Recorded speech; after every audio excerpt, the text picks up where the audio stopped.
94 દિવસ મને જેલમાં રાખવામાં આવ્યો હતો અને લોકસભામાં આ લોકો જીતી ગયેલા।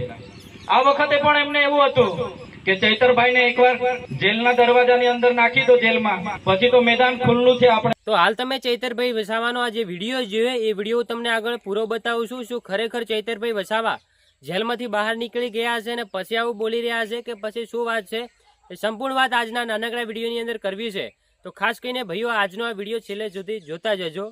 તો આ યાર હવે તમને બધાને ખબર છે કે આજે 9 ઓગસ્ટ એટલે કે વિશ્વ આદિવાસી દિવસ હતો અને આ દિવસે આદિવાસી સમાજના ઘણા બધા લોકોએ એમના વિસ્તારની અંદર એમના વિસ્તારના બધા લોકો ભેગા મળી અને જે ખૂબ જ સારી રીતે આદિવાસી દિવસની જે ઉજવણી કરી અને આજે ભાઈ લોકો જે ખુશ હતા એ વાત જ ના પૂછો। પરંતુ અમુક લોકોના ચહેરા ઉપર જે થોડું દુઃખ પણ હતું, કારણ કે એમની સમાજના એક અગ્રણી નેતા કહેવાય, એક ખૂબ જ એવા અડીખમ નેતા જે ચૈતરભાઈ વસાવા છે એ જેલની અંદર હતા। એ વાતને લઈને દુઃખ હતું, પરંતુ આની પહેલાં જ જે 9 ઓગસ્ટ આવે એના જ પહેલાં જેલની અંદરથી તેઓએ આદિવાસી સમાજને સંદેશ આપી દીધો હતો કે મારી કોઈ ચિંતા કરતા નહીં, કારણ કે હું ભલે જેલમાં રહ્યો પરંતુ તમે આપણા જે વિશ્વ આદિવાસી દિવસ છે એની એવી રીતે ઉજવણી કરજો કે આપણે દર વખતે કરતા હતા, એવી જ રીતે ઉજવણી કરવાનું કહ્યું હતું। એટલા માટે આદિવાસી સમાજના બધા લોકોએ પણ સાથે મળી અને ખૂબ જ સારી રીતે આજે વિશ્વ આદિવાસી દિવસની ઉજવણી કરી છે।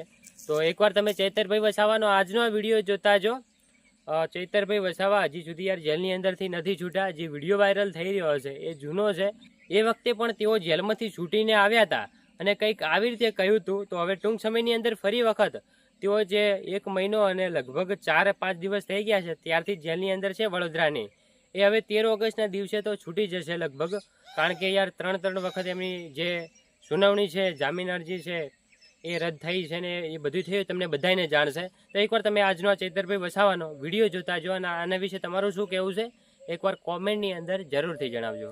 94 દિવસ મને જેલમાં રાખવામાં આવ્યો હતો અને લોકસભામાં આ લોકો જીતી ગયેલા। આ વખતે પણ એમને એવું હતું કે ચૈતરભાઈને એકવાર જેલના દરવાજાની અંદર નાખી દો જેલમાં, પછી તો મેદાન ખુલ્લું છે આપણે બધા જીતી જવાના છે હતું એ લોકોના મીડિયાના સ્ટેટમેન્ટ તમે જોઈ લેજો। એ તો હવે જેલમાં છે, મેદાનમાં નથી, હવે અમે જીતી જવાના મરક મલકાયા કરતા હતા બધા હતા ને। પણ તમારા બધાના આશીર્વાદ થકી આજ તમારી વચ્ચે આ ચૈતરભાઈ આવી ગયા છે।